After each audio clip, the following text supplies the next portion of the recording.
All right. Well, if you didn't recognize that music, that would be Super Mario Kart. We're talking Super Mario Kart today. Yes. Welcome to episode 3 of the Retro Review Crew. It has been a while.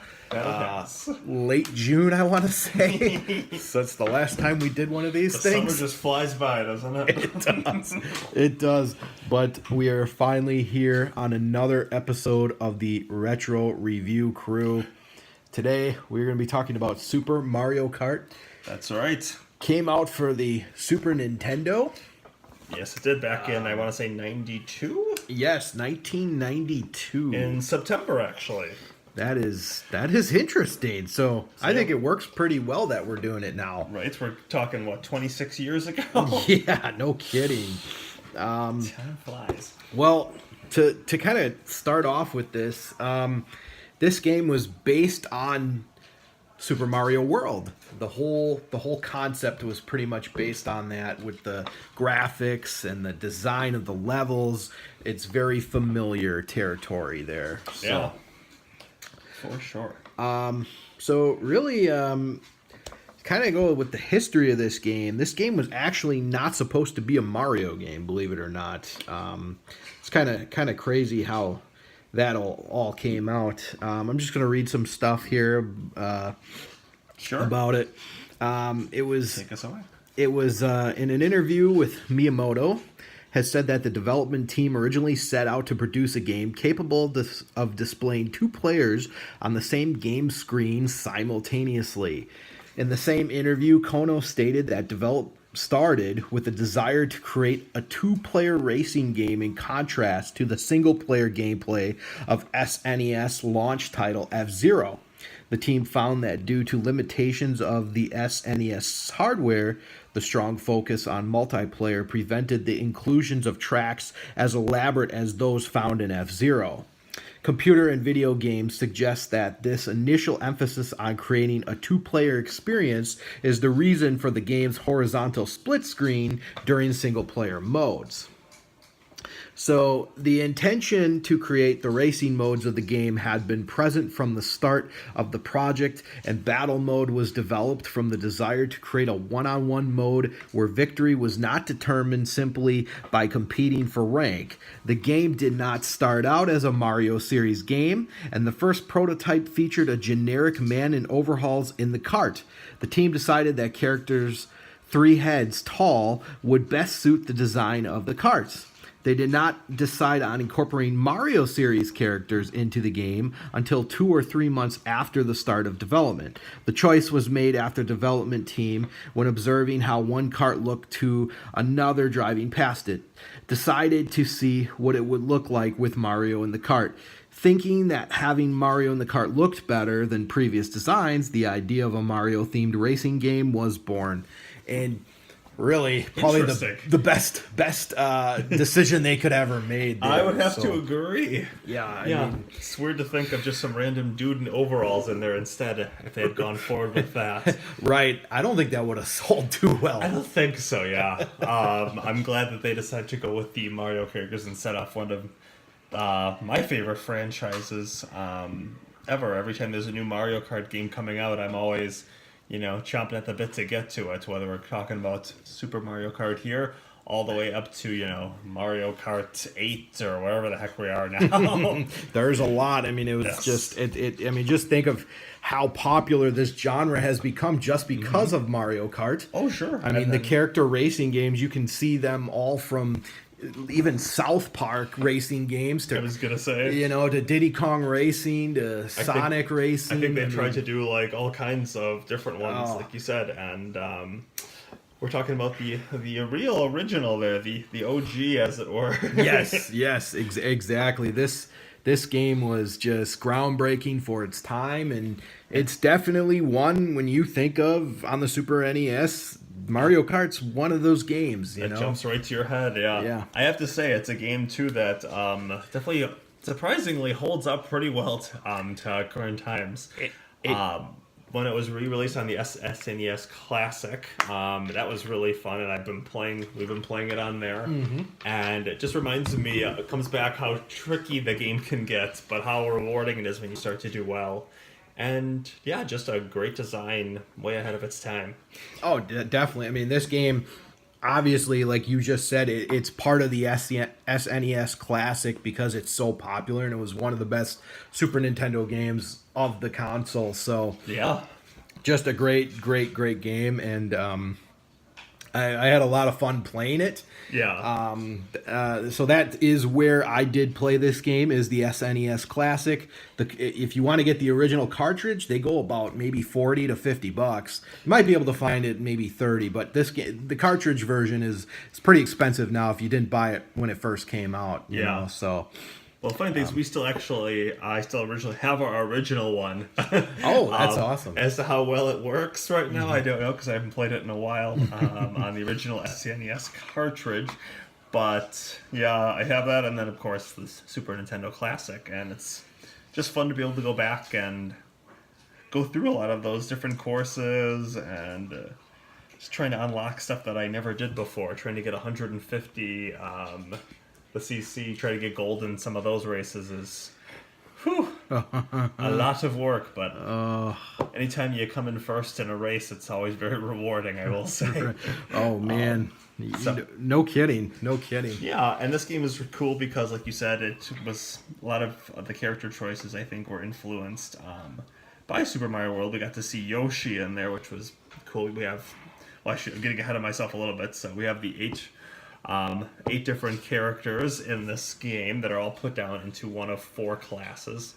Everyone's kind of put together, so you have like your most lightweight characters, being Koopa Troopa and of course Toad.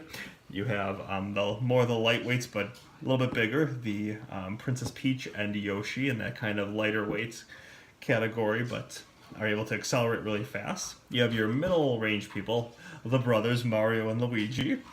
And then you have your heavies, your big boys, Bowser and then Donkey Kong Jr., Yes. who unfortunately they never brought back for any other racing games. They just moved right on to Donkey Kong. I guess they didn't like the idea of Donkey Kong in a onesie, but whatever. Yeah, So- that's very surprising that they never brought Donkey Kong Jr. ever back, because he's part of the original. You think they would bring Right? him back at least once, but It would be nice. Just throw him in as an extra character somewhere. I mean, like they put like Cranky Kong into one of the Mario Kart games before, or Funky Kong, not Cranky. They put regular Donkey. We got Diddy. We got everyone. It's like, let's bring back the Donkey Kong Jr. He was, he had some games back in the day. Right. He had regular Donkey Kong Jr. then Donkey Kong Jr. Math. right. I don't know how well that one did, but still, it's part of the. I think the whole success of Donkey Kong Country, which we just reviewed last episode, Yes, check that it out out if you by the haven't way. already. Also hit the subscribe button if you're listening to this. Please hit the subscribe button. Yes. You can get all our reviews first notice. So Yes, we will keep you in the review that's loop. right. So yeah, no, it is cool that they did have Donkey Kong Jr. on here, and he was kind of, the more popular one than Donkey Kong for a Yeah. while, but Donkey Kong Country kind of took that franchise to a whole new level. So really, there's 3 ways to get this game. We've already mentioned you can get the cartridge version of Super Nintendo. You can buy the SNES Classic, and I also believe it's on the Nintendo Online, the Wii store. Possibly it might be on there. I'm not positive, but I do know the first 2 are for sure things. And I believe, and I could be incorrect, but I feel like I've seen this, that they actually have a special edition of a DS that you can get that actually comes with the game loaded onto it when you get it. That's the only way that I know that you can get it on a DS. But there's actually a version of it that looks like a Super Nintendo, and it actually comes with the game preloaded into that. So if you guys are interested in that kind of thing, I would look into it because it's pretty cool, and be able to take it anywhere you go. Seems like a pretty fun way to go. That is pretty cool. Yeah. So, I guess let's get into the game itself. Yes. Obviously, we wouldn't be doing this review if we haven't didn't beat the game. Yes. So we're going to talk about our struggles, our likes, our dislikes, everything. We're going to break it all down for you. That's right. Just like Chris Jericho, break the walls down. That's right, my friend. So basically, let's just go over the controls real quick. Pretty simple. B is to accelerate. You can also get the rocket start. Yes, you timed it correctly. A is to use your items. It can stop item roulette as well. The start button is like most Super Nintendo. You pause, select stuff. You can hit the select button to switch your view. Which is handy when you're playing by yourself because it allows you to see if people are right behind you, what position they might be in, if you're playing like a Grand Prix.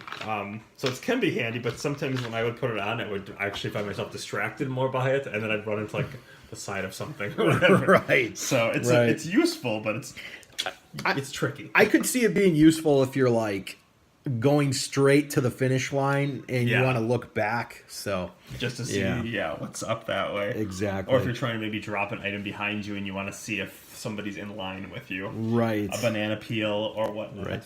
Obviously, your directional pad is to steer. You got that. You can also press X to switch the view. Your Y button is going to be to brake.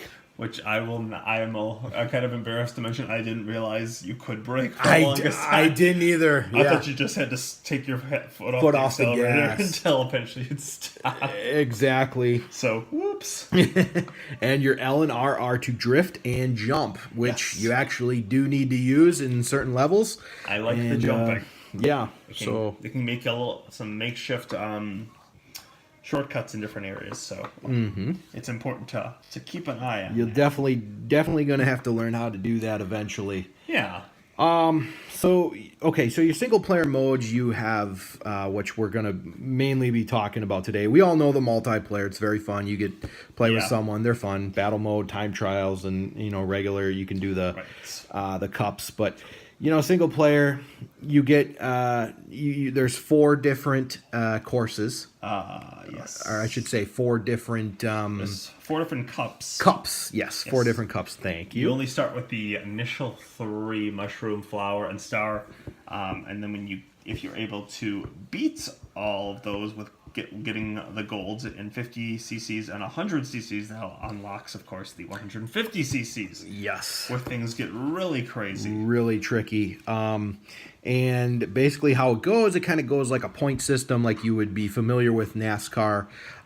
First place is 9 points. Second place is 6 points. Third place is 3 points. And fourth place is 1 point. And if you do not get in the top 4, you actually have to use... life and restart the level. Right, which is, I think, different from pretty much any other game in the series. Like, if you do bad in a different one, if you are not in the top 4, like, you just don't get the points. You don't get a lot of points, you move on. But in this one, you don't have that many lives. You can get extra lives with, I believe it has to do with coins. But, you have a limited amount of lives, and you want to make sure that you're finishing strongly. That is correct. Although that can also play into your strategy too. If you're getting if you have extra lives and you need to get like first on the last track of something, you have multiple lives and you're about to finish, lower than it would be for you to win. Sometimes you can just restart right there, or you can just wait for everybody else in the top 4 to pass you by, and then just finish 5th or lower. So it can be strategic in a way. There's ways, especially when you get to the harder difficulties. There's ways to, if you're not in first, you might want to just take 5th. Try to take 5th because you're going to start at 5th when the next race comes. So let's go into the characters of this game. There are 8 different characters. That is right. Most of them are pretty. You pretty much can guess who they are if you're familiar with the Mario games. Yeah. Let's start with the first one, obviously being Mario. Oh, Mario, yes. He's the main character of the Mario series and has balanced stats.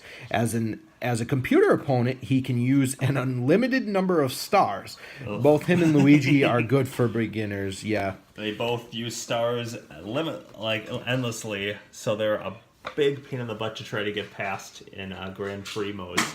because they will use it whenever you get close to them, and those things last a long time. Yes, they do. Yeah, just try to stay away if they're kind of one of your rivals, so to speak. Yes. The second character in the game is Luigi, obviously. He's Mario's brother and secondary protagonist in most games. Like Mario, he has balanced stats. Luigi also has an unlimited star supply when he's controlled by the computer. Yeah, which is no fun. Yes, exactly. Just trying to get around them, because once you get him, you spin out and you lose coins, and not great when you have to get past those guys. So the third character in the game is none other than Princess Peach. Yes. I believe it's the first game where you could actually play as her in any... Well, besides Super Mario Bros. 2. Oh, okay. Yeah. You could play as her in there. Yeah. And back here, she's still probably Princess Toadstool. Oh, yes. Because I don't think they started calling her officially Princess Peach until like around Mario 64. Something like that. Wow. But, yeah. The Princess of Mushroom Kingdom, who Mario ventures to save from Bowser. Peach has the best acceleration stats along with Yoshi, but smallest top speed overall. When controlled by the AI, she uses an unlimited number of poison mushrooms, which make the player's drivers shrink. Peach and Yoshi are perfect for beginners and players with off-road habits. I have to say, the mushrooms aren't as much of a pain in the butt as the stars. They're still not fun, because if you run into one, someone can run over you and flatten you. Yeah, and I think you go a little slower. I mean, from my experience. They're annoying, but they're not the worst ones, in my opinion. Right. I think she and is it Toad both flick the mushrooms, I would think. Yes, Toad as well. Toad does too, correct. The little guy. And speaking of which, he's our fourth character in the game, Toad. That's what we call a segue. That's right. That was good. The trusty sidekick of the Mario series, Toad's driving specialty is his excellent handling. As with Peach, when controlled by the AI, Toad hurls an unlimited amount of poisonous mushrooms. Yeah. So, I use Toad, and we'll get to it when we talk about the cups, but I use Toad quite a bit because I do like the fast guys. However, there was a point where I could not use Toad anymore because he's just too small and he gets pushed around too easily. So that's the problem with the small guys. Is they're great. They recover fast from being knocked around, but the problem is they get knocked around so much you can get knocked off courses or into walls, and it just gets ugly on those higher difficulties. Exactly. Our fifth character is none other than Yoshi, who my made childhood favorite. He's a Super Nintendo debut. That's right. After Super Mario World. That's right. Mario's trusted pal who gives Mario a ride through Dinosaur Land and eats enemies with his long tongue. His acceleration is matched only by Peach. When controlled by the AI, Yoshi hurls an unlimited number of eggs on the track, and basically all they do is just basically make you wipe out. Right. They're similar to like a turtle shell or a banana peel, just like, well, kind of similar just to a banana peel, I guess, in this game. Like in later titles where the eggs would actually pop out items from them. In this case, they just, like you said, wipe you out and look fancy. Right. That's about it. Right. Yoshi was my go-to when I was struggling with courses or things like that. I used three characters. I used Mario, Toad, and Yoshi through these cups. So he was one of my go-to guys, mainly because my son wanted to watch me play as him. So that was another reason I used him. But I liked dinosaurs. him. Exactly, I liked him. So our sixth character in the game is none other than the main bad guy in the series, Bowser. My personal favorite character throughout most of the series. I feel like he's misunderstood. Yes. Main antagonist of the Mario series, who's commonly kidnaps Peach. Heaviest driver and highest top speed of the game. Oh, yeah. Bowser and Donkey Kong Jr. are the perfect choice for the SMK experts, and most of the world time trial records are achieved with them. As an AI character, Bowser spits fireballs on the track without any limit, and those are tricky because they move. They do. They kind of go back and forth, so it's easy to think, oh, they're just like the egg or the banana peel, and then you can just kind of go right next to them. But you gotta give them a little more room. because Right. those things will kind of weave back and forth. Yeah, they're definitely tricky. If he's your main rival and you got to battle him, that's one of the worst ones to get caught with. That can be a pain. Yeah, because you got to move and you got to time it right. So. Yeah. So the seventh character in the Super Mario Kart series is none other than Donkey Kong Jr. Yes. Son of Captain the Onesie. That's right. Son of the original Donkey Kong, now known as Cranky Kong.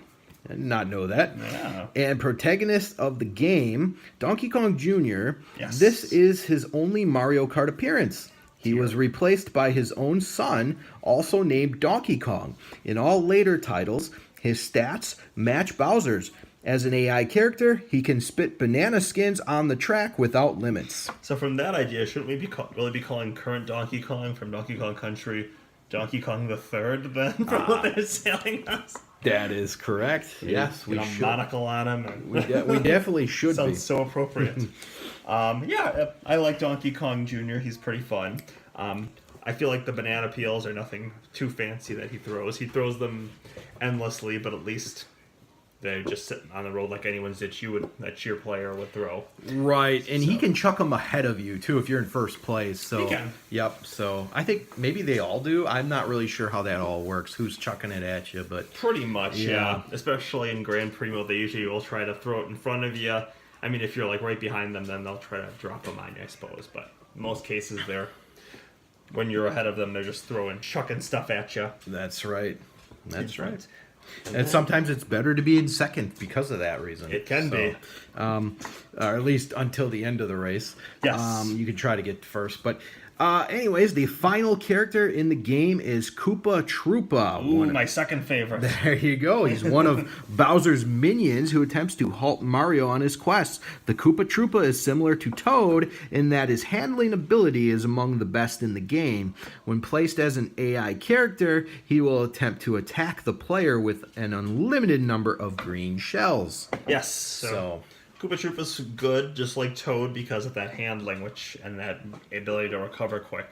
And because they're small, they can go off-road and not suffer as much as, say, like a Donkey Kong or a Bowser whose butt just gets stuck in the rough stuff out there. I liked Koopa Troopa a lot. His shells can be annoying. yes, Because yes. they can throw them out at you quite a bit. They're unpredictable a lot Yeah. of times, And in it's tight depending on the quarters, track. that can be a pain It in the can butt. be a pain in the butt. I agree. Yeah, I agree. but he's the one that I would usually start with when I'm trying to go through courses, and if I had trouble, I would usually switch to Yoshi. I also was a big fan of Bowser, but once I got to pretty much 100 cc's, I'm like, yeah, this isn't gonna work. Right, right. So I Yep. switched to one of the lighter folk. You kind of need that that Yeah. speed, so to Until speak. you get to be really good at, like, an expert at the game, Bowser or Donkey Kong can only get you so far. Right, right. I know. Yeah, so those are the 8 characters you can choose from. Mm-hmm.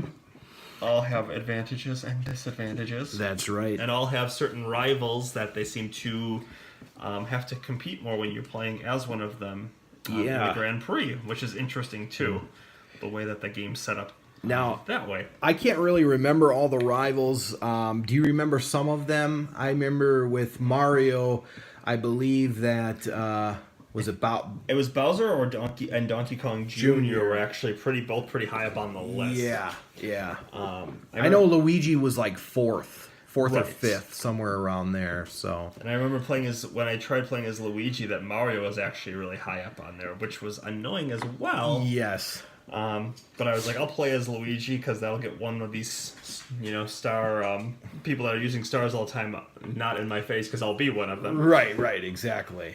For Yoshi, I remember my main rival being being Koopa Troopa actually, and then Peach, and then Donkey Kong in fourth. So it was interesting because another reason I liked Yoshi is because those 3 characters were characters that I didn't really feel like I had a lot of trouble with as far as their specials go. So it was the turtle shell, the mushroom, or the banana peel. So I didn't have to deal with a lot of star spamming from the computer. And yeah, it worked out pretty well. But as of that, I'm pretty sure, I feel like Bowser's was Mario, which makes sense. Makes sense. right. Exactly. And unfortunately for the other ones, I don't really remember too well. Oh, you know what I do? I remember Koopa Troopa, one of the main guys, being Mario, which was one of the reasons I also had to stop playing Koopa Troopa at some points because I just kept running into Mario stars, and that made me sick. Yeah, it's the worst because you bump into them, you're really wiping out, and Yeah. it's just a pain in the butt. So let's go over some of the items that you're going to see on the raceway. Let's do it. Well, when you get there, you're going to have a red shell, which is basically kind of a homing missile, so to speak. But the red shell is kind of weird because it doesn't always work the way you think it's going to work. It takes a very wide path, and the problem with that is that a lot of times, especially in stages with a lot of twists and turns, it'll just go right off the course or right into a wall. Yes. It almost goes like a big arc before it actually starts going towards things. Yes. So although it's great, especially in future versions of the game, like N64 and forward, it's trickier in this game to actually get it to work the way you want it to. Right. It's not perfected, that's for sure.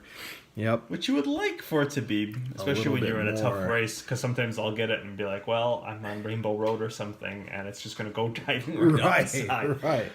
Yeah, but the red shell is still a good item on more open courses. Oh, definitely. Where it has room to work its magic and home in on people. Definitely. Yeah. And then we go to the green shell, which is basically user controlled. You kind of control it where you want to hit it. It's not really going to do anything. It's just going to go straight. It takes a bit of a practice. Exactly. You can go backwards with it. It takes a bit of practice to, get used to. But yeah. Yep. I will say there's not a lot of things more embarrassing, though, or frustrating than when you shoot a red shell forward and for whatever reason, you end up getting hit by your own, I should say green shell. You end up getting hit by your own green shell at some point from a ricochet or something you weren't expecting. And that can happen a lot of times with these levels with the walls. Yes. The thin walls kind of... They bounce back and you're like, oh, it's going to hit one of these people in front of me, and then it doesn't, and it just hits you right in the face. Oh, man. Wow. Yeah, so then the next item, we get the coins. Yes, the coins. So obviously Super Mario Kart is based on collecting coins to make you go faster. I think you level off at 10 coins. I'm not sure. That's a good question. Yeah, I'm not real sure. I do know. I think the coins get you extra lives. I also know that if you place the same place 3 times in a row, you get an extra life too. But you have to be in the top 4 for that. So that is one way you can get extra lives in this game, and you will need them. So the coins definitely help you go faster. They help you accelerate faster, and obviously you're going to see them on most of the tracks to help you gain speed. Yep. So they're useful. They're definitely useful. And I feel like you get them more commonly in item boxes when you're doing well in a race. So if you're in the top 4, or especially when you're in first, that's when a lot of times you'll get them as the actual items themselves. And then when you get the items from the question mark box, you get 2 coins out of there. Correct. Which is kind of nice. It is. It is definitely nice. So then the fourth one we're going to talk about is the feather. The feather. The feather, yeah. So it's a weird one. It is. It's something that it doesn't do a ton, but there is always a use for it in a lot of stages.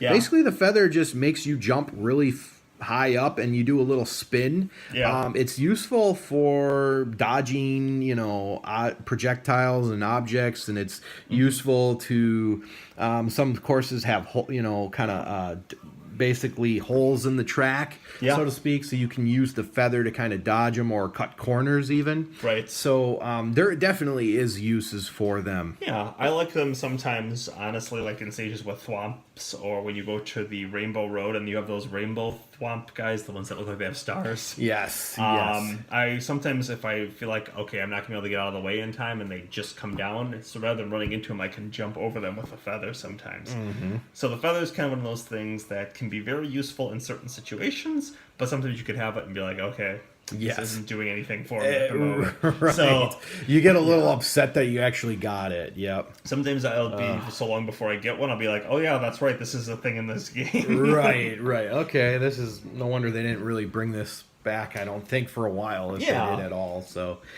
all right, so then the fifth item we're going to talk about is the obvious one, mushroom. Yes, the classic. Yes, and that obviously makes you go fast for a little quick speed burst. Useful in a lot of levels. but it can kind of screw you up in most of the Ghost Valley levels. It can be a liability in some stages, especially since you can't just get rid of an item without using it. Right. So it's good in cases where you can fly through things. I love it when you can go in stages where you can go like where there's a shortcut if you go off road, kind of cut between. It can be very useful that way. Yeah, and then you press the mushroom, and then you basically don't lose any time. Right, exactly. Yep, it's like you were going. But in a stage like Rainbow Road or like a certain Ghost Valleys, it's very tricky to find an area where you can use it and not find yourself careening off the stage. So it's a tricky one. The mushroom is a favorite early on, but sometimes I'd much rather just have something.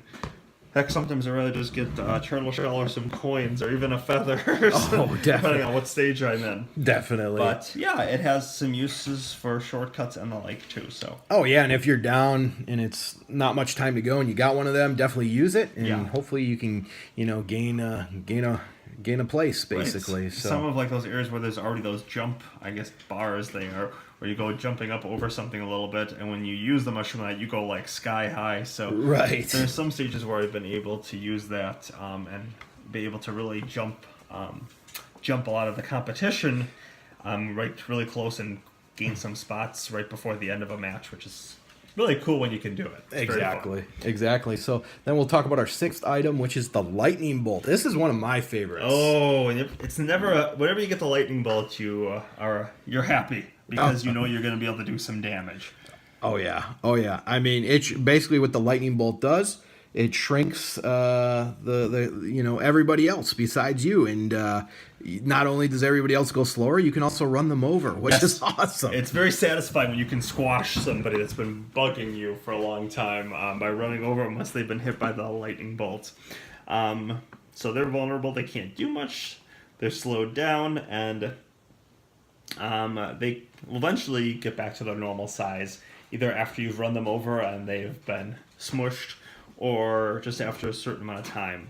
I believe it works that whoever was in the highest place, so first place, would take the longest to get back to their normal size, and then whoever was in the lowest rank, depending on whenever you got it, so 8, 7, or whatever, will be the ones that'll go back to normal size the quickest.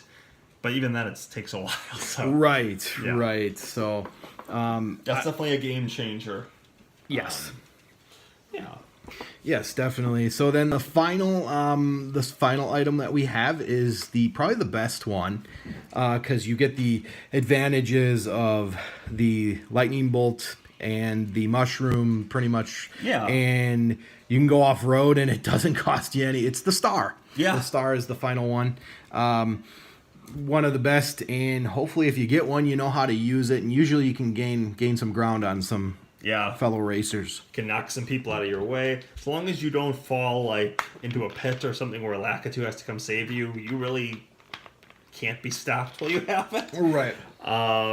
So it's pretty great. You can run through everything. If you're a light character, it can be a way of feeling like you're getting the ultimate revenge on some of the characters that have been pushing you around for a while. Oh, definitely. It's just fun. And like you said, it makes you go faster, so it allows you to gain a lot of ground too. Right. One item that we don't really use too often is the boo, but that's because it's not actually something that's allowed in the Grand Prix mode. It's only in battle, and I think when you go the versus mode. But the boo makes you invisible and also allows you to steal whatever the other player has. So it can be a real jerk kind of move there. You can steal somebody's shell or lightning bolt or something nice like that and make people very sad. I don't know if we did talk about the banana peel, but that's basically very similar to the shell. The only difference being instead of moving, it just gets plopped wherever it goes. So if you throw it, it'll plop in front of wherever you are, and if you drop it, it'll just drop right behind you. It doesn't move around or anything like that. I totally forgot to mention the banana peel. Banana peel, yeah, it can definitely be used in very strategic ways. You can make people wipe out, and Yeah. you can throw it behind or in front. It's good when you're in first to just keep plopping them down. Yeah, I feel it's very hard to throw it and have somebody run into it when you have to throw it in front of you. Right. But I do find that it's nice to narrow areas, especially if things are getting kind of congested and you have people close behind you, and you're basically plopping behind you, so that it makes it very difficult for them to avoid it. So at that point, it can give you a little bit more of a lead, because if someone can't avoid it, they hit it, they spin out, gives you a little more breathing room. Right. Which right. can be nice. Right, exactly. Yeah. And yeah, I mean it's not the greatest item, but it serves a purpose. And Yeah. we also have to mention too, a lot of the computer players, Yeah. they can kind of go around it, and they go through it, and they don't even get hit by it. They so. can. Yep. And Yep. that can be annoying when you see a computer player just completely ignore it and just jump over it. Right. And the computer players, their items don't hurt each other, which is also very annoying. Right. So they'll just go right past it, just jump right over it, and I'm like, okay, this is getting ridiculous sometimes.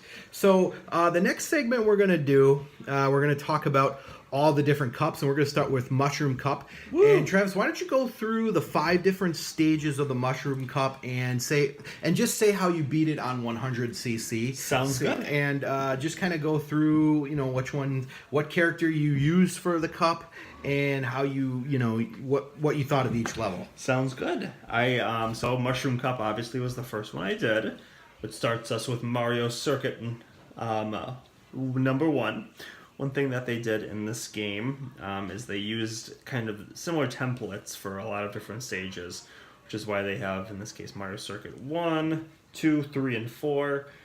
There's a couple of stages that they don't have as many repeats of, like the vanilla-like stages where there's only 2. And then the Rainbow Road, there's also only 1 of that template. But other than that, there's a lot of kind of repeat templates and just put in different ways for a lot of the races. So Mushroom Cup, we start with Mario Circuit 1. Then we have Donut Plains 1, Ghost Valley 1, Bowser Castle 1, and then finally Mario Circuit 2. Now, in each of the cups, of the 4 cups, again, we have Mushroom, Flower, Star, and Special. There are 5 races, which is different than a lot of them the series going forward, where it would just be 4. Another thing that's different is there's 5 laps in each race, which in a lot of ones going forward, there is not. So it gives you more time to recover if you're having a bad start to a race, or if you feel like you're getting kind of pushed around.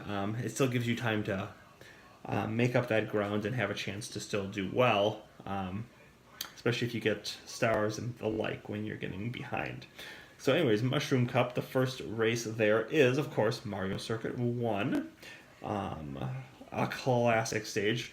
Very straightforward in design, kind of way for you to get your sea legs, so to speak, and get used to the game and just get a feel for it. There's not a lot of sharp turns, it's more of a very slow kind of turn. There's a little bit of a shortcut that you can take across at a point if you have a mushroom going off-road, which is helpful. There's coins kind of all over the place. The computer doesn't pick up any of the coins, only you do, which is kind of nice, so allows you to get that and keep moving.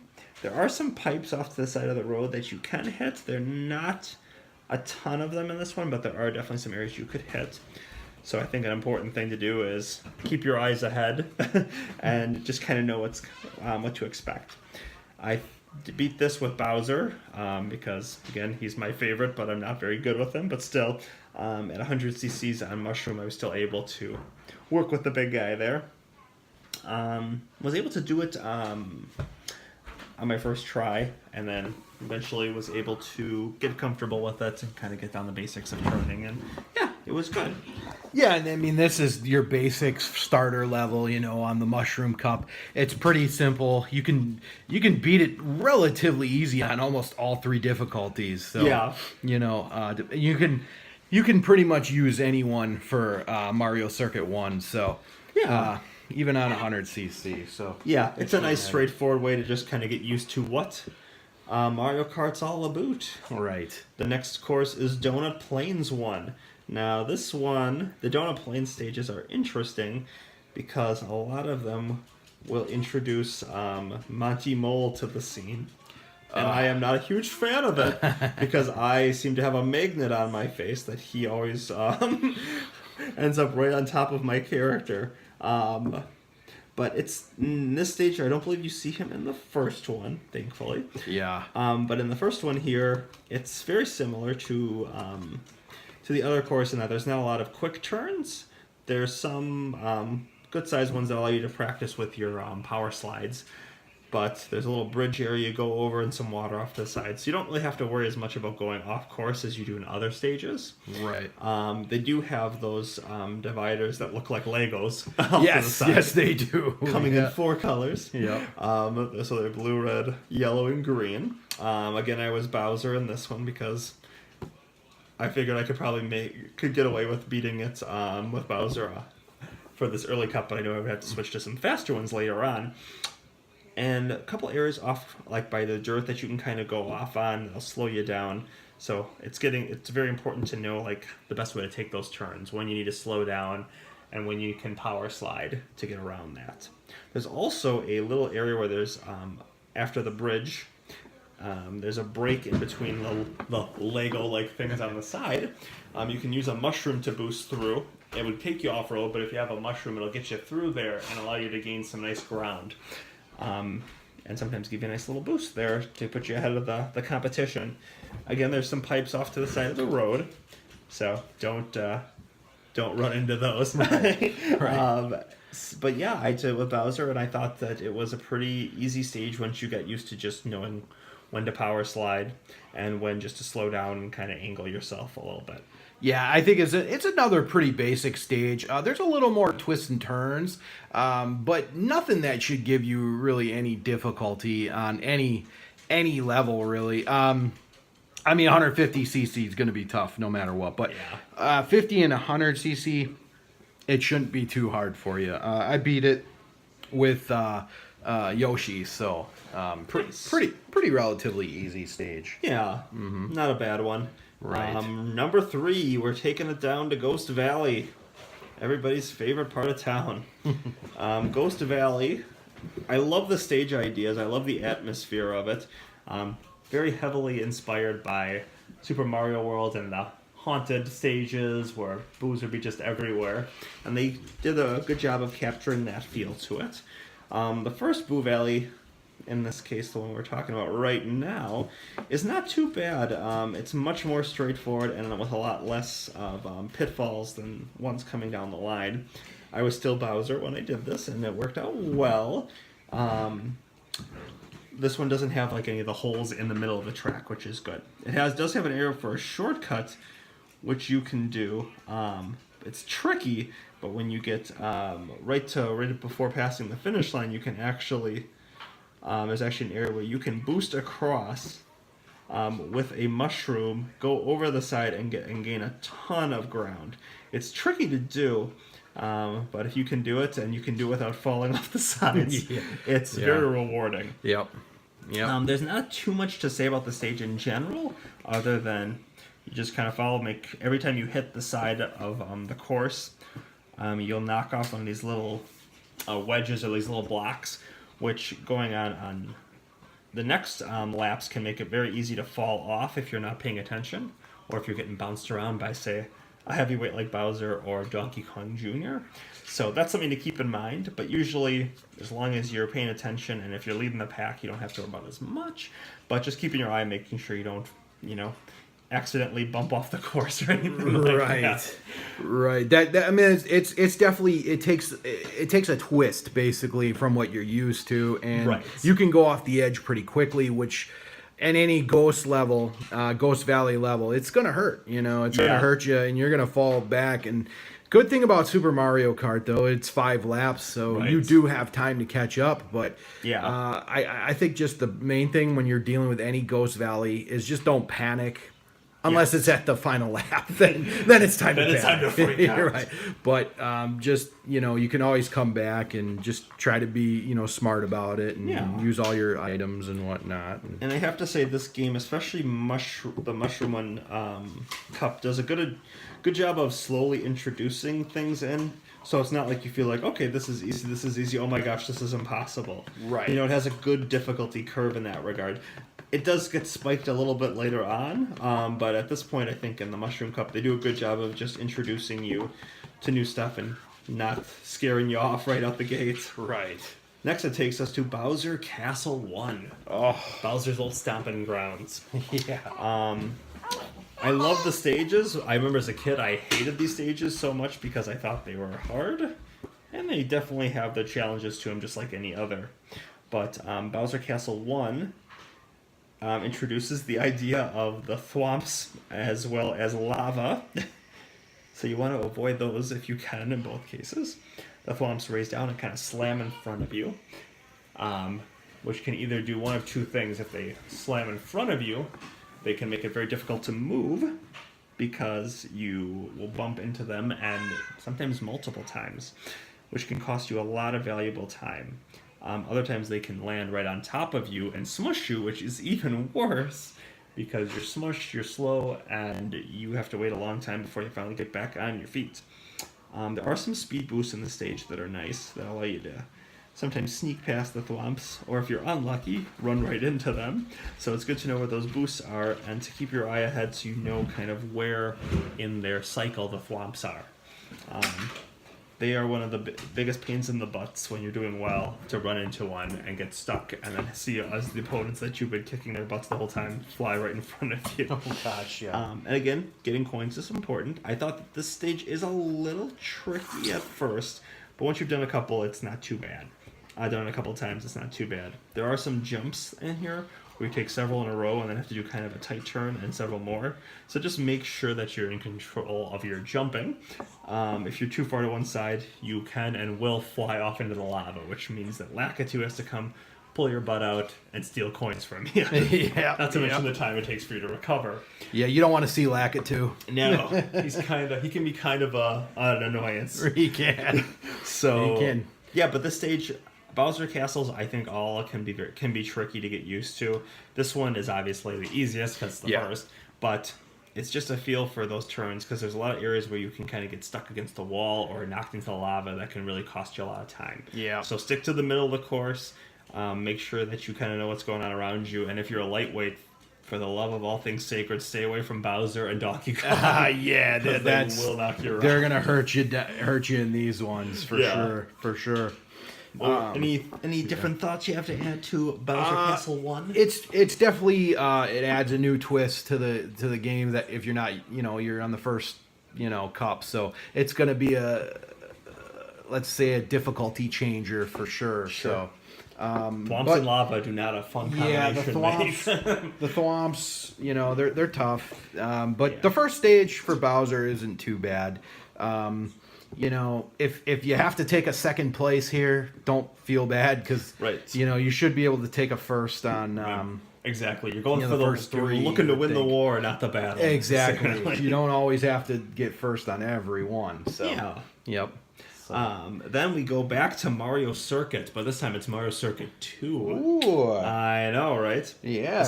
This map actually came back in Mario Kart 7. They brought back. They did some retro ones, which they have been kind of popular in this series to bring ones from different games throughout the franchise's history. So it's kind of cool to think that they even went back to the original Mario Kart and brought some new ones in, or brought some old favorites back, as well as making a lot of new really cool ones. So Mario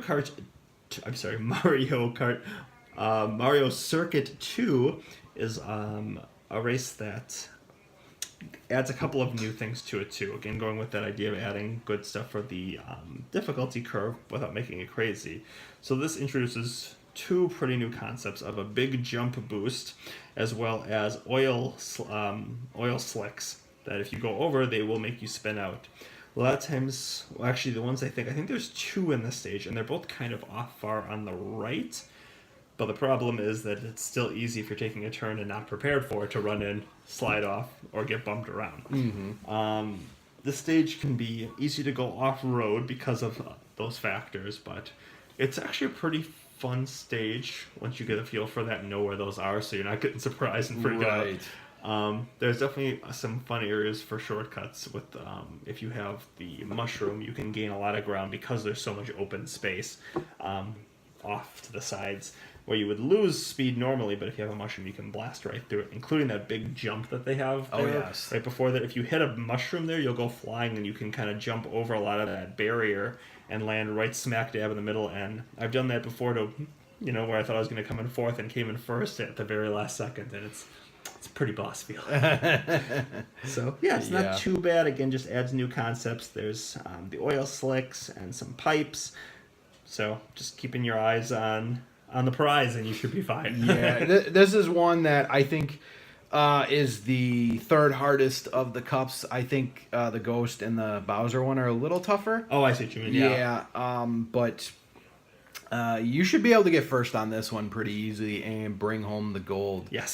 So, which I did the whole circuit. I should say the whole cup, all of Mushroom Cup with Bowser. That is awesome. Got the gold, and he holds and at the end, like when they show the scene, and the Cheep comes around and drops the trophy in front of you, and you do your little victory dance.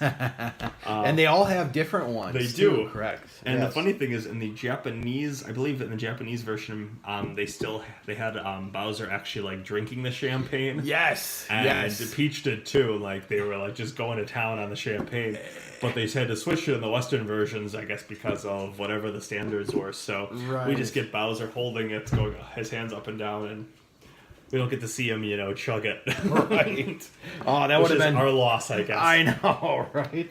That would have been so cool if Right. we would have had that. So it's good though. Right. It's I felt Mushroom Cup was pretty obviously the easiest of the cups. Oh yeah. And I just want to add that I did beat this one with Yoshi. Nice. I thought it was just pretty standard. I didn't really have a problem. I think I took first 4 out of the 5 at least. Yeah. So, I would say, that's probably pretty. I think I'm probably around that same right. too. So yeah, it was pretty cool. That was Mushroom Cup. Nothing too difficult for us. So Yeah. All right. So that brings us to our second cup, Yes. which is Flower Cup. So Travis, why don't you go down the list of Flower Cup? I will take it away. So All it right. starts with a different kind of setting. So first in Mushroom Cup we did the Mario circuit. Now we start with Choco Island or Choco Island. I'm gonna say Choco Island because it has a very strong chocolate theme. That's right. Yep. I believe the first time we saw the chocolate theme was in Super Mario World, where it was a pretty common area and was one that I remember liking quite a bit. Yes. So Choco Island 1 is an interesting thing. There's a lot of off-road area that you can go and that can really slow you down, but I found that especially in this one, it's not too hard to stay on course. There's some shortcuts as always because there's all the mud and the dirt that you can go past. So you can save some boosts and gain a lot of ground, especially right after the start. There's a little area off the side where you can cut across. So mushrooms can be very helpful here. Mushrooms and stars. There's not a ton of stuff that is really going to slow you down if you can stay on course. There are some areas towards the end of the lap where you'll see mud puddles off to the side. They will slow you down a little bit. Yes. So avoiding those is important if you can. If you have if you have a mushroom, you can just plow right through them. Oh yeah. I have a feeling that, well, not a feeling because I've done it, but I feel like the light characters in this one actually benefit doing the Choco ones. I had really easy time with Toad through this one. Yeah. So, and even the next one in Star Cup, I thought, I don't know why, because I think everybody else kind of gets slowed down. So if you're a lighter guy, you can go. You don't get slowed down. You don't really get slowed down as much. So yeah, that's why I liked using them on these. So. Yeah, this was a Koopa Troopa map for me, so the same class as Toad. Yes. Yeah, so if you go off, it doesn't penalize you as much, and you can go through the mud without being penalized as much. There are some piranha plants off to the side in a couple of areas. Two of the areas being like right by each of the muds, one on the right and the one on the left. So you gotta watch out. You want to get too close to those guys, or they will bite you and make you spin out. So that's right. Another thing to keep your eye on. But other than that, stay on course, and you are probably looking at a first or second place finish, I would say. It's awesome. Yeah. So then the next one we have Ghost Valley 2. Woo! The sequel. Yes. The second of our sequels. Yeah. What did you think about Ghost Valley 2? If I remember correctly, this one had a lot more spots where you could fall off, I believe. Oh, yes. Yeah, this one got definitely more tricky for sure. I have problems with the ghost ones. I'm not gonna lie. They are tough. Usually ones I'm not taking first on, so I really gotta make up for it with the other ones. So Yeah. yep. I love the stage designs. I love like the atmosphere of it, but they are tough. They are. Yes. Like you said, this one has less guarded areas, so there's areas where there's just big chunks of the course, like kind of ripped off, which is really cool for the atmosphere, but it's also not so cool because it's very easy to fall off. Right. Right. Especially when you're not familiar with the stage or if you're getting knocked around by other racers. Right. There's some areas where there's some speed arrows that you can hit. The one towards the end of the lap, I should say, is nice. But again, it's making sure you hit it the right way, that you hit it flush, and that you don't hit it a little bit off the side, or you can go flying right off the course. Oh man, yeah, yep. Yep, and there's another. I feel like most stages where the feathers benefit the most is the Ghost Valley stages, because there's another shortcut you can take where you can hop over a gap. Yes. Right before like a big area of coins. Yes. And it's kind of nice because it can allow you to get around things and make up some ground, and plus it just makes you feel cool when you can hit it and not fall right off the course. Exactly. Yeah, if you can take advantage of those shortcuts, that can help out a lot because you could pass up a lot of people. So Right. Yep. It's one less area where you have to worry about bumping into people because you just got all the way past them. So. That is correct. So the third course of Flower Cup is Donut Plains 2. Woo! And why don't you tell us who makes his debut? Monty freaking Mole makes his debut. Which I love the character, don't get me wrong. I just hate it when I'm trying to race and he's jumping on my face. But it is a fun game. Fun stage. But it's just tricky. There's a couple turns where there's Monty Moles. And it's easy to think you're going to be fine. And all of a sudden, next thing you know, you take a turn too severely and you're looking right at the mole holes. So it is important sometimes to just brake a little bit to get around the corner rather than run right into them. I know sometimes when you're trying to make up that last push, when you're on the last lap or last couple laps, it's tempting to try to just go through full speed, but usually it's not worth it unless you feel really comfortable in taking those extremely tight turns. There's also some areas with some mud and dirt, especially around that last stretch before the finish line, that can be easy to hit, and they will slow you down. And then towards at that last stretch, you basically choose between the mud, a tiny area in between, or more moles. So it's kind of a pick your poison thing. This is one of the stages that I do not mind saying that I still sometimes struggle with, and I don't know why. It seems very simplistic in design, but between the moles and the dirt area at the end, this one sometimes really can give me a surprising challenge. I'm getting much better at it, but there are times where it still makes me want to start shouting out the expletives. Right.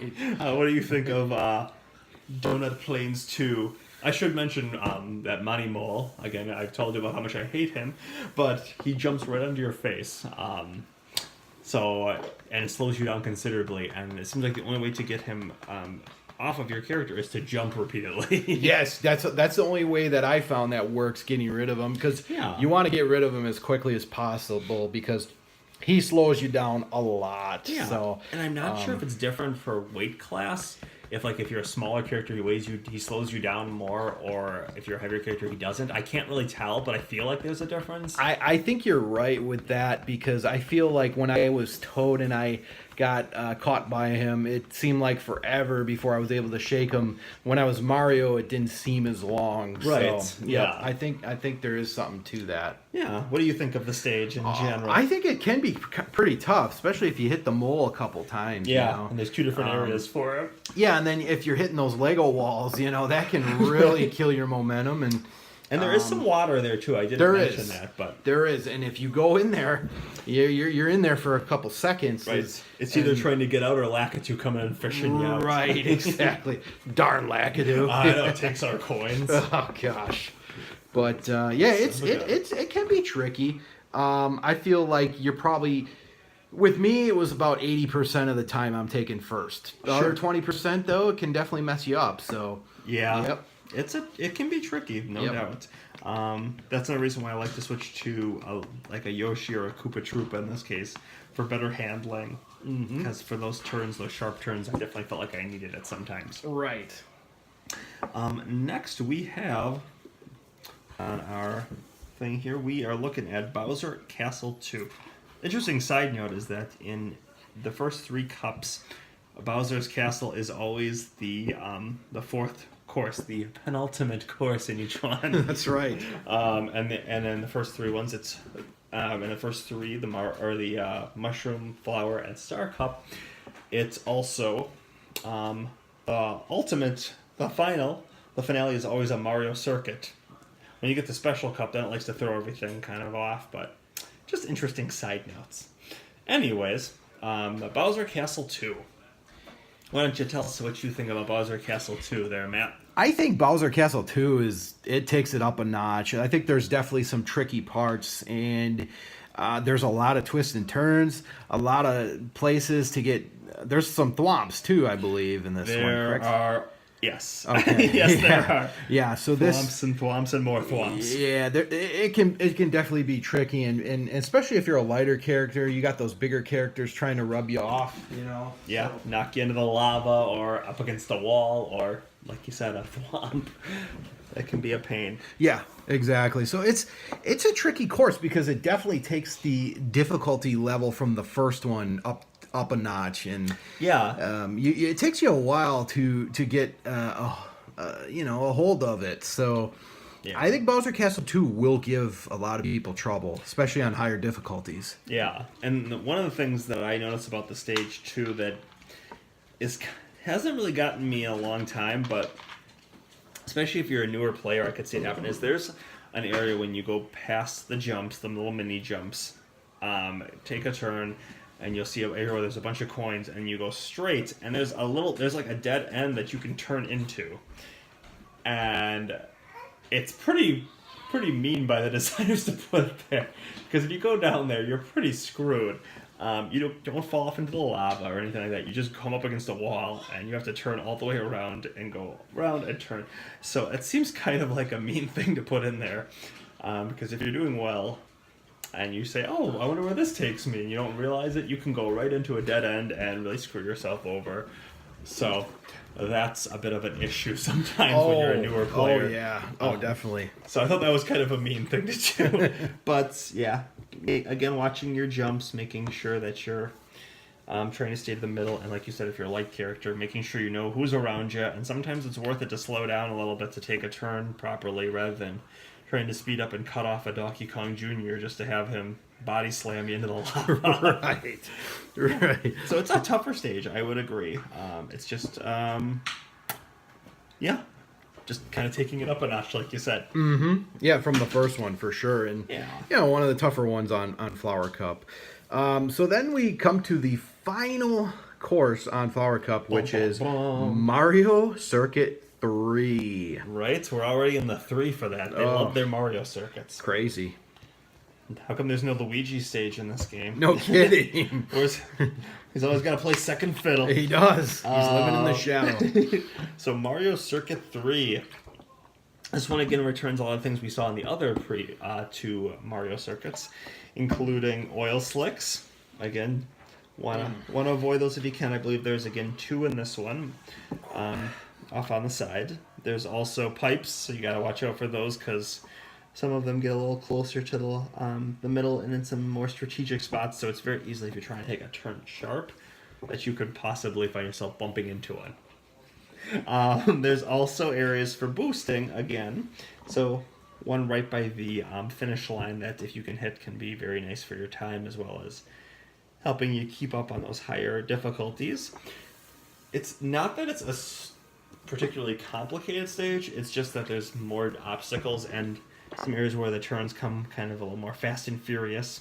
And it's long. It is. It's a long stage. It's a long course, and that's always, whenever it's long, you have more time to screw up, unfortunately. That is very true. So it also means you have more time to catch up, too. So. Yes, it's kind of a Double-edged catch-22, sword a double-edged there. sword, yeah. Yep. So again, avoid the oil slicks. Yeah. And just be aware of what's coming up and making sure that Again, sometimes it's better just to slow down, take your foot off the accelerator, than try to power through a turn that's going to run you right off the course, or worse, into a pipe. Yes, exactly. Yeah.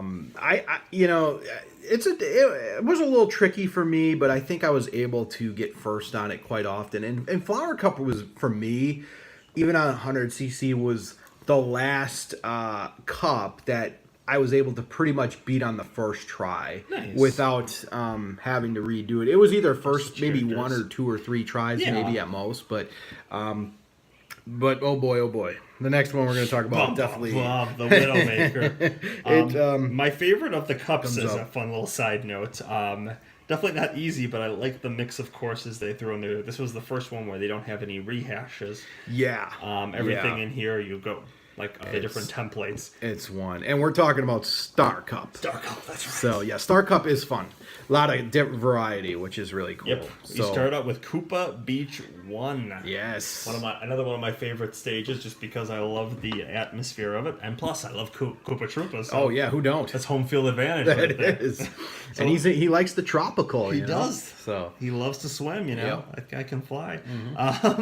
So what did you think about Koopa Troopa Beach 1? Koopa Beach 1, I think, is pretty easy. I like the water ones. You just got to know.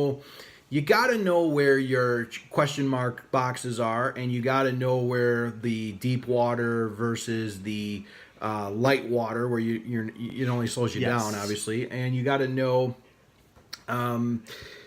basically where the best side to go, because sometimes you'll be in like a bigger patch of land, and you'll have a question box to the left and a question box to the right. Right. So you got to just figure out, which way is faster. You got to kind of pick and commit to what you decide, because if you go down the middle of that area where there's all those shrubs, those will slow you down a lot. Right. Exactly. So avoid the shrubs. It's not as big of a problem in this Koopa Beach as it is in Koopa Beach 2, where they're like friggin' everywhere. Oh gosh, yeah. But oh yeah. gosh, yeah. And then there's also those little cheaps. Yep. The same one that looks like the giant balloon at the end of the trophy Yeah. thing.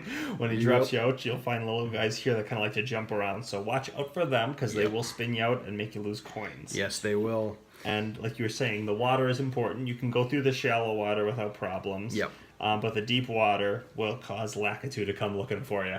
That's right. We've already talked about what that greedy son of a gun was.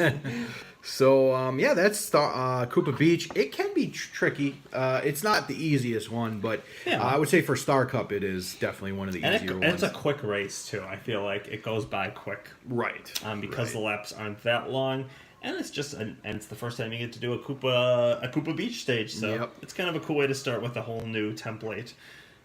To the next stage. So the next stage is Choco Island 2 or Coco or Choco, whatever you want. Choco.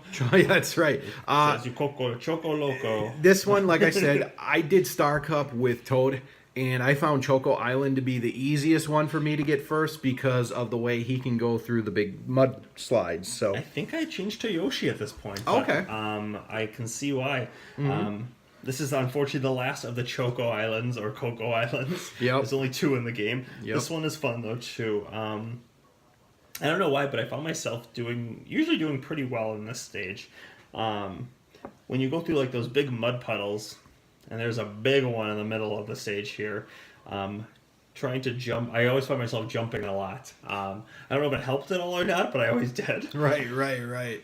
There are piranha plants in that big mud pile too, so it's important to avoid those guys. There is. I think there's like a couple where it kind of splits you off there. Yeah. So, and I believe there's a few coins there, so you want to make sure that you can get the coins. Yes. But if you're a lightweight, you shouldn't have too much problems with this one. Yeah. Yep. And it's a fun and relatively straightforward stage. Again, the mud and the piranha plants are really the only things you have to worry too much about.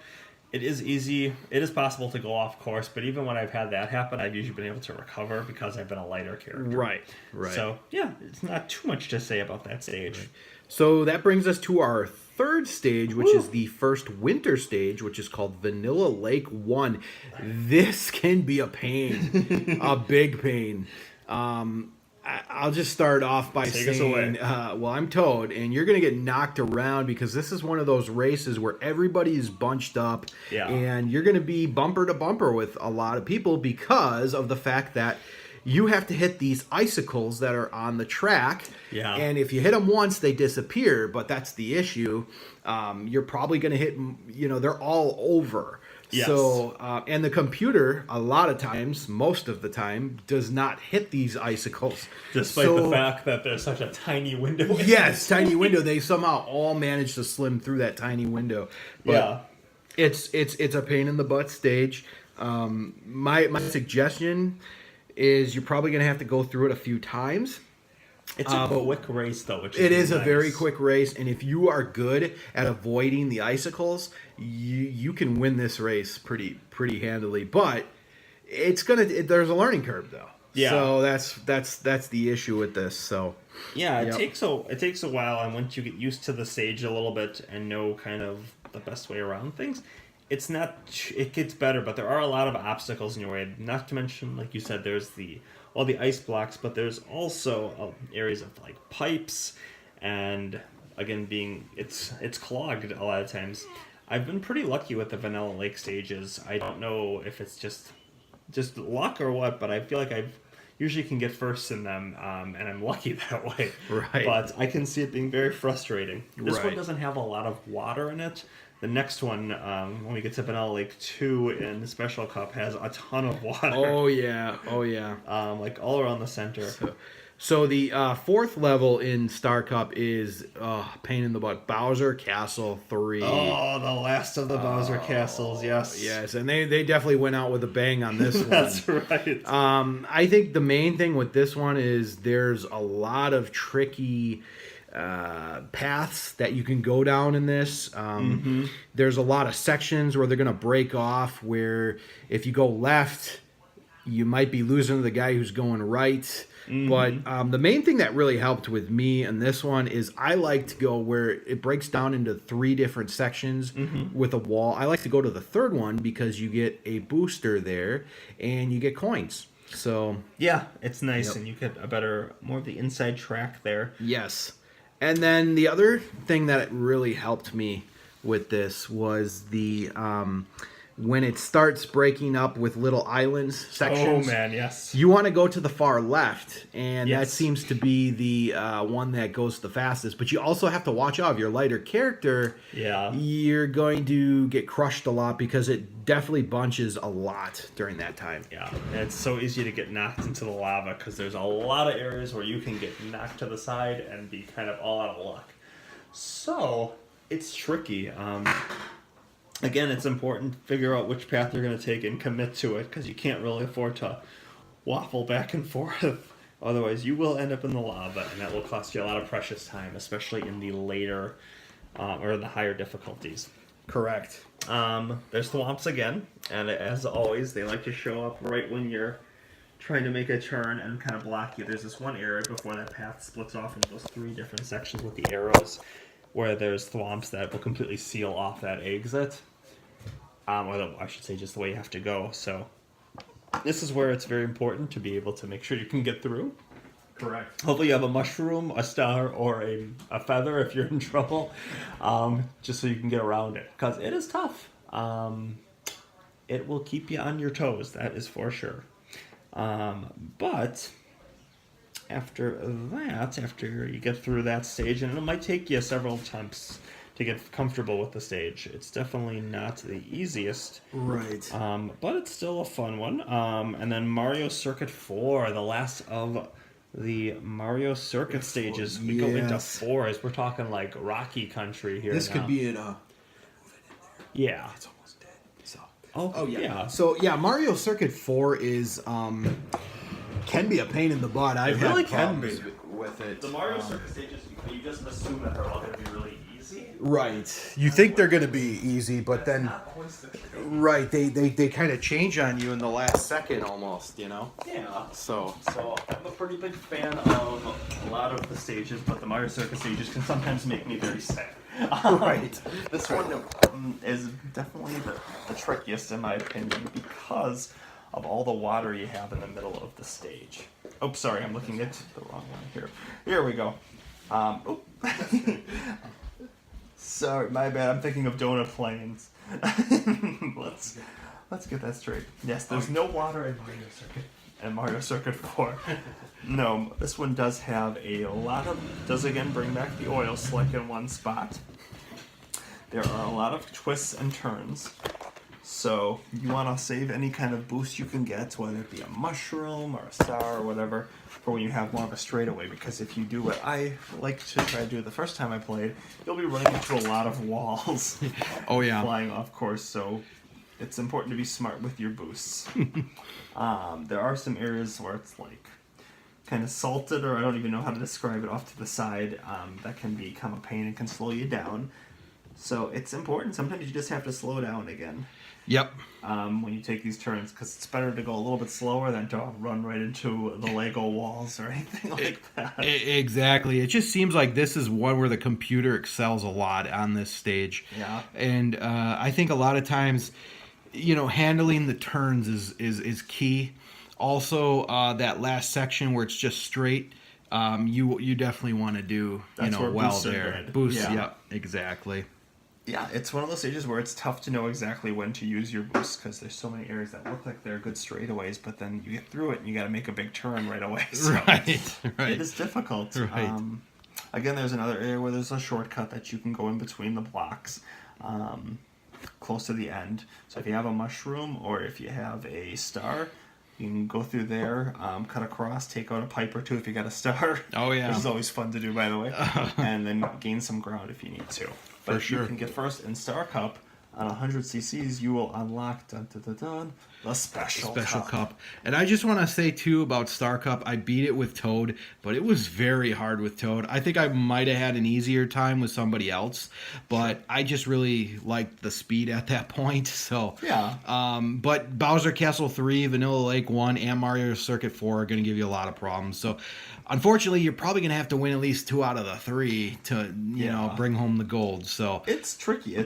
Sometimes it just takes a lot of repetition, and sometimes you just have to get lucky on a stage that normally kicks your butt. And Bowser Castle 3 burnt me out quite a bit. Yes. And sometimes you just have to take a break, come back to it with a fresh mind, and then walk then you away, do because you get especially when you're struggling, the sloppier you get, and the more you try to rush things, and the more frustrated you get. Right, So exactly. if you are able to get first, though, you will unlock the special cup, Yes. which takes us through, and this is where the stages get all kinds of interesting. Oh, and if you think the first stage is always going to be easy, well, think again, because Special Cup, it brings the pain almost. Yes. Outside of Rainbow Road, I would say that this is the stage that I struggle most to get first in consistently. It's bad. Donut Plains 3. My goodness. Yeah.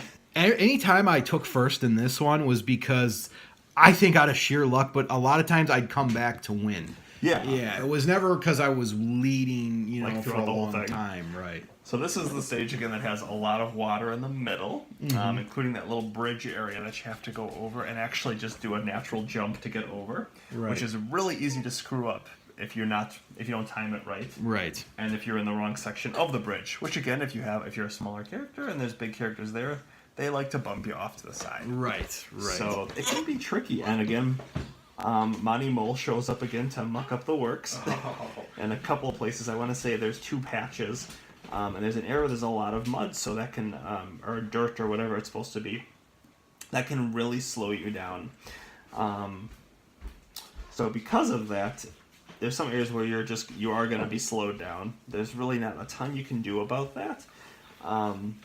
But again, just trying to keep your eyes open, knowing when there's a money mole on the prowl. Right. And timing your jump on that bridge is huge, because if you fall into the water, you're going to lose a lot of time. And this is what we were talking about earlier when you say you have to perfect this jump, because you're going to have to perfect it, because you got to do it 5 laps in a row. You're going to have to do it. Yeah, you got to do it for 5 laps. So it can definitely be a pain in the butt. I think with me, I found that using a heavier character on this level is the way to go, because when you're jumping and you're a light racer, they're gonna bump you off like all the time. And even when what's his name, Lakitu, even when he brings you back, they automatically gun for you and they try to knock you off. So. The AI are real jerks. They are. They are like, it's like there's a price on your racer's head that nobody else, goodness. You don't know about because everyone's trying to take you down. It's 1 versus 8 there, you know. Right. So, yep.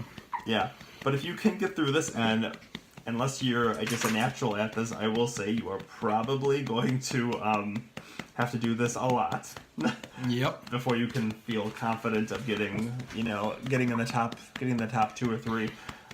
Booster, again, this is a tough stage for boosts. You have to kind of plan ahead. A lot of times I think it's probably best just saving for like the straightaway close to when you're getting by the finish line again. But if you can get through that, then you'll... And I was using Yoshi at this point. I switched from Koopa Troopa to Yoshi at Star Cup, and then kept going with the guy for this. His acceleration and pretty good handling helped a lot. Again, he can get bumped around a lot, so I knew that was kind of a risk. But eventually, after many, many, many tries, I eventually was able to get the gold, but it took a while. Oh, yeah. The next stage is Koopa Troopa Beach 2. It was so much fun, they did it again. So this is, again, a similar design, but adds a lot of extra layers to it. So instead of having a lot of small islands, like in the first one, you have one big island, and then this kind of center with all the Lego blocks again. Right. And a ton of like the shrubs or bushes or whatever they're supposed to be on the beach. And those will all slow you down, so they're difficult to avoid. So the inside track is usually something you can't really take because you're going to be going through the shrubs and it'll slow you down. And even if you're a lightweight character on higher difficulties, there's people will still pass you up if you're hanging out in the shrubs all day. Right, and I just want to say real quickly about Koopa Beach 2 is like the deep water versus the light water is tricky in this stage. You can get bumped real quickly. Yeah. You got to know which path to go. And this one's tricky. They're going to have a lot of people ahead of you, so just use your items real well. Try to use that shell if you can, too. Mm-hmm. It's very helpful on there's this. And when you get to that breakdown where there's the deep water and the shallow, and you have like those little narrow paths of shallow water by them, there is actually an item box that you can get to the side there. And you have to dodge a cheap, as well as any enemies. But it's really rewarding if you can get it, especially if you didn't get a great item for the first item you grabbed, or if you're just trying to make up some ground, or just trying to deter any enemies that are getting a little too close. It's nice to have extra items. Turns are not terribly sharp, but it is important to make sure that you know kind of what your path's going to be, because if you get into those shrubs, they'll slow you down. So a lot of those turns you're going to have to take. You're going to want to stay more to the outside of the track, I would recommend, because the inside is just littered with the bushes and everything that'll slow you down. Again, there's not as many areas to fall into deep water. Most of it's just kind of surrounding the course. But there are a lot of little puddles here and there that you can easily fall into, especially if you're getting bumped around by the Donkey Kong Juniors and the Bowsers of the world. So yeah, a stage that I like because the courses go by fast, or I should say the laps go fast. So if you're not doing good, you get another retry on it pretty quick. But it's tough. Even at 100 cc's, it can be one that you feel like you're racing a great race, but you still can't quite close the gap sometimes. So again, a good item can make a world of difference, a star or whatnot. Then once we get past Koopa Beach 2, we take it over to Ghost Valley 3, the third. And this one, man, I've had so much mixed success with this stage in the past. I feel like sometimes I'm just on point, and other times I take one turn a little bit wrong and try to hit a boost, end up right in the middle of the course and falling off. So it can be difficult. Ghost Valley 3, I feel like I don't feel like it's just the truth. There's a lot of holes in this track. This track has a lot of areas to fall off, so it's very easy. And unlike a lot of other ones, you can fall off in the middle of the track and not realize it because there's big holes here and there and everywhere. Oh yeah, it is very difficult. It's going to take you a while to get used to it. There's just so much stuff that can go wrong here by getting hit with an item or somebody bumping you off the track if you're a lighter lighter racer. If you can time the booster that's on the course, you can definitely get a great advantage. Yeah, it can make sure. a big difference. It's important to know where you're kind of veering so that when you hit the track, you can kind of veer off to that area. And stay on the track, because I've definitely hit it before and then gone flying off the side and be like, well, that wasn't quite what I was going for. Right. And sometimes the track can get kind of narrow, so it's, again, important to make sure you know who's around you and just do your best to, not bump into people if you can avoid it. Right. I think, Ghost Valley 3 is very tricky. It's definitely the toughest of the Ghost. It's going to take you a good time. It took me a long time, and I was Mario on Special Cup, but I liked having Mario just because I felt like I wasn't getting pushed around all the time. When I tried Toad, it was just too much. So Yeah. so I liked having Mario here for the Special Cup. Yeah, I could see. Well, I could see why. He's a good chap. That's right. And then we take it back to Vanilla Lake for the next stage. Yes, Vanilla Lake 2. Yes, The sequel. that's right. Yep. And this one, again, I don't know if it's just the way that I race or if it's just that I'm lucky, but I find that I did pretty well usually on Vanilla Lake too. This one has a big lake of water right in the middle, hence the name Vanilla Lake. I suppose. And then there's areas around where there's a lot of ice. Those ice blocks that if you hit, they slow you down. Again, it's important to try to stay kind of towards the outside, not too close to the lake, because if you do, it's easy to get bumped into the water, which will cost you. Right. There are areas where you can jump over a little bit, or if you have like a feather or anything, you can just go right over, which is